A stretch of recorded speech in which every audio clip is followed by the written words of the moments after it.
रामायण और आदिपुरुष जैसी मूवीज के आने से एक बड़ा फायदा ये होता है कि जिन्होंने अब तक रामायण नहीं पढ़ी वो एटलीस्ट हमारे स्क्रिप्चर्स में क्या लिखा है इन कैरेक्टर्स के बारे में ये जानने की कोशिश ज़रूर करते हैं एटलीस्ट। और उन कैरेक्टर्स को देखने का सिर्फ हिस्टोरिकल पॉइंट ऑफ व्यू ही नहीं होता है, बल्कि उन कथाओं को लिखे जाने का असली मकसद तब पूरा होगा जब हम उन्हें साइकोलॉजिकल और फिलोसॉफिकल पॉइंट ऑफ व्यू से भी समझने की कोशिश करेंगे, जिसका प्रयास हम इस प्रेम अनफिल्टर्ड चैनल के जरिए करते हैं। श्री राम, जिनके बारे में हमने बचपन से अपने बड़े बुजुर्गों से कहानियां सुनी हैं, जिनको हमने टीवी सीरियल्स में और गाँव में होने वाली रामलीला में देखा है, आपको जानकर शायद हैरानी होगी कि वो एक्चुअल में वाल्मीकि रामायण के राम नहीं है, बल्कि वो गोस्वामी तुलसीदास जी की रामचरितमानस के राम हैं। तो फिर वाल्मीकि के राम कौन है? आइए आज हम 3 बड़े एग्जाम्पल से ये समझने की कोशिश करेंगे कि कैसे तुलसी के राम ने वाल्मीकि के राम को पीछे छोड़ दिया और आज के दौर में हमें किसकी ज्यादा जरूरत है। तो सबसे पहले तो आप सभी को प्रेम का प्रणाम। सीता हरण। वाल्मीकि रामायण में चूंकि राम एक आम इंसान है, तो जब सीता का हरण होता है तो राम लिटरली टूट जाते हैं। वो फूट फूट के रोते हैं, पागलों की तरह पेड़ों से अपनी पत्नी का पता पूछते हैं। न्यूरोसाइंस की भाषा में इसे एमिगडाला हाईजैक कहते हैं और ये हम सबके साथ होता है जब हमारा दुख हमारे लॉजिक पे हावी हो जाता है। यहाँ राम कोई लीला नहीं कर रहे हैं, वो एक आम आदमी की तरह उस ह्यूमन ट्रॉमा को जी रहे हैं और फिर वो वहां से बाउंस बैक करते हैं, वानरों की एक पूरी सेना खड़ी करते हैं और अपनी पत्नी को वापस लाने के मिशन पे निकल जाते हैं। इसे साइकोलॉजी में रेजिलियंस कहा जाता है। जबकि तुलसीदास जी का पॉइंट ऑफ व्यू एकदम अलग है। वो बिल्कुल क्लियर हैं भक्ति मार्ग को लेके। उनके राम के पास इस यूनिवर्स के सारे चीट कोड मौजूद हैं। उन्हें पता था कि रावण आने वाला है, तो वो सीता जी से अकेले में एक बात कहते हैं जिसको अरण्य कांड में तुलसीदास जी ने इस चौपाई में साफ साफ लिखा है।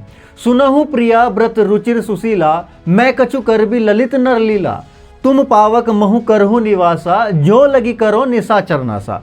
यहाँ पे राम जी सीता से कहते हैं, हे प्रिय, अब मैं कुछ मानवीय लीला करने वाला हूं। जब तक मैं राक्षसों का नाश करूं तब तक तुम अग्नि में निवास करो।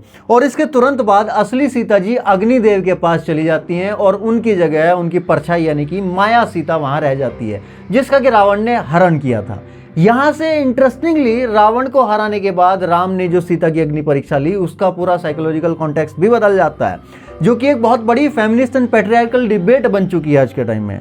लंका युद्ध जीतने के बाद राम जी ने अग्नि परीक्षा इसलिए नहीं ली थी कि उन्हें सीता पे शक था। तुलसीदास जी के अनुसार उन्होंने अग्नि परीक्षा इसलिए ली थी ताकि माया सीता को वापस आग में भेजा जा सके और अग्निदेव से असली सीता को वापस लाया जा सके। रामचरितमानस के लंका कांड में यह क्लियरली लिखा गया है कि अग्निदेव ने खुद प्रकट होकर असली सीता को राम को सौंपा था। अब आप सोचोगे कि तुलसीदास जी ने इतना बड़ा गेम क्यों खेला, तो ये आपको आगे समझ आएगा। अहिल्या का उद्धार। मोस्टली टीवी सीरियल्स चूंकि गोस्वामी तुलसीदास जी के पॉइंट ऑफ व्यू से बने हैं, तो गौतम ऋषि के श्राप के कारण अहिल्या लिटरली एक पत्थर बन गई थी और राम ने अपने पैरों से छूकर उन्हें इंसान बना दिया था।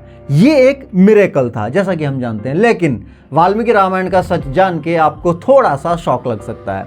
वाल्मीकि जी के अनुसार अहिल्या एक्चुअल में कोई पत्थर नहीं बनी थी, बल्कि वो समाज से कट गई थी, डिप्रेशन में चली गई थी और एक तरह के साइकोलॉजिकल आइसोलेशन में जी रही थी।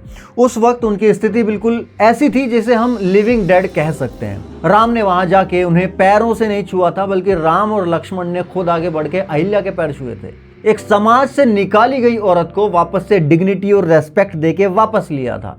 इसे कहते हैं एम्पैथी और सोशल एक्सेप्टेंस। तुलसी के भगवान चमत्कार करते हैं, लेकिन वाल्मीकि के पुरुषोत्तम राम सम्मान देते हैं। एंड सोने का हिरण।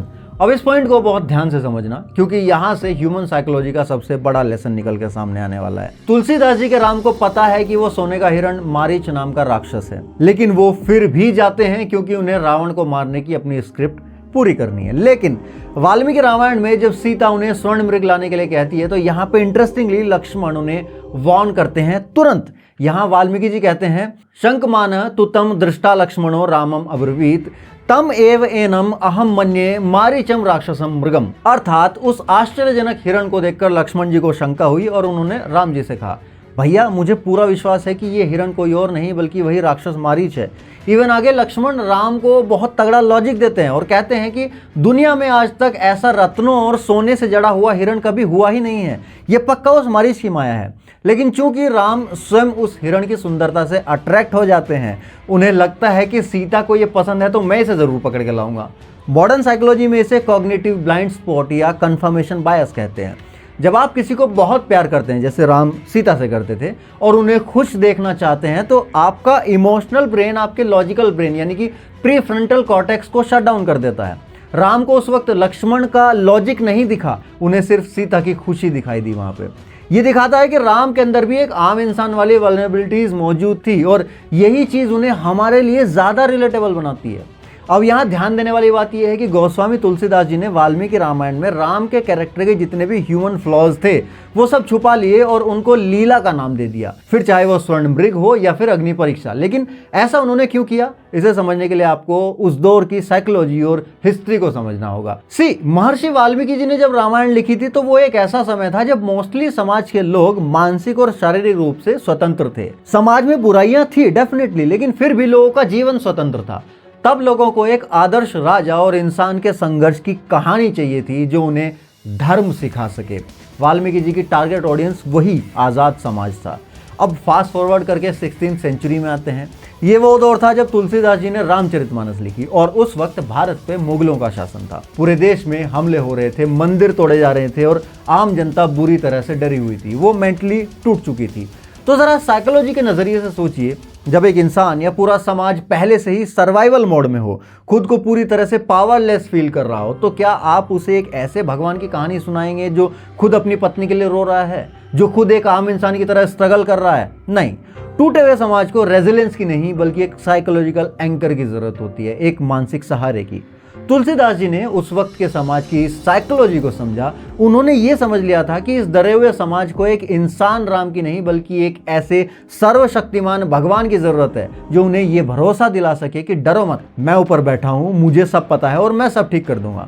इसीलिए तुलसीदास जी ने वाल्मीकि रामायण में वो बदलाव किए। उन्होंने राम को एक आम इंसान से उठा के, एक राजा से उठा के एक सुपर ह्यूमन या परब्रह्म बना दिया। सीता हरण को एक लीला बना दिया ताकि आम जनता का भगवान से भरोसा ना उठे। उन्होंने संस्कृत की जगह अवधी भाषा चुनी ताकि गांव-गांव तक राम पहुंच सके।